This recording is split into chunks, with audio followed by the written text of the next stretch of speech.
school nurse with 30 years experience took my daughter's diabetes supplies and called her dramatic when she hit 42 blood sugar, so I ended her career. My daughter Zoe was diagnosed with type 1 diabetes at 7. She's 11 now and manages it like a champion. Checks her blood sugar, counts carbs, knows her body better than most adults. Her school has a care plan on file. I've met with every teacher, made laminated cards, did a presentation. I'm that mom and I'm fine with it. Then the school hired Barbara. 30 years of experience. 30 years of thinking she knew better than everyone. I went in to review Zoe's care plan. Barbara flipped through it like a takeout menu. I've handled diabetic kids before. You don't need to worry so much. Kids today are so coddled. Back in my day, they didn't carry emergency kits everywhere. Back in your day, kids died from diabetes complications at higher rates. She didn't like that. The next week, Barbara confiscated Zoe's emergency glucose gel from her backpack. All medications stay in my office. That's protocol. That's how we've always done it. I cited Zoe's care plan. I cited state law allowing diabetic students to carry supplies. Barbara said the care plan was a suggestion, and school safety was her domain. 3 days later, Zoe texted me during lunch. Her glucose was dropping fast. She'd eaten her snack but still felt shaky. She went to Barbara. Barbara told her to sit in the hallway, drink water, and calm down. Probably just anxiety.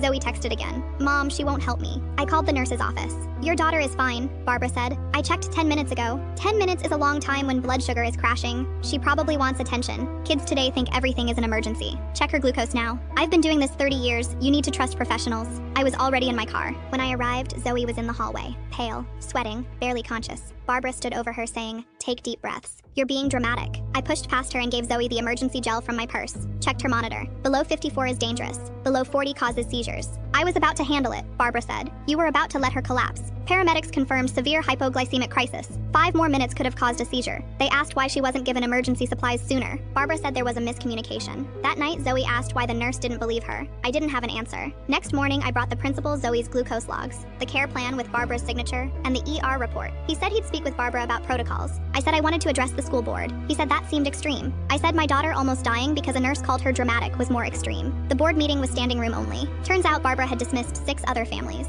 A boy with allergies, she said, probably has anxiety. A girl with epilepsy whose protocol she called overkill. 3 asthmatics told to calm down instead of using inhalers. Her defense? 30 years of experience. I know what real emergencies look like. I presented calmly. PowerPoint, quotes from her emails calling parents anxious and overbearing. Barbara stood and said I was blowing this out of proportion. I asked what Zoe's target glucose range was. She couldn't answer. I asked the symptoms of hypoglycemia, shakiness and sweating. What else?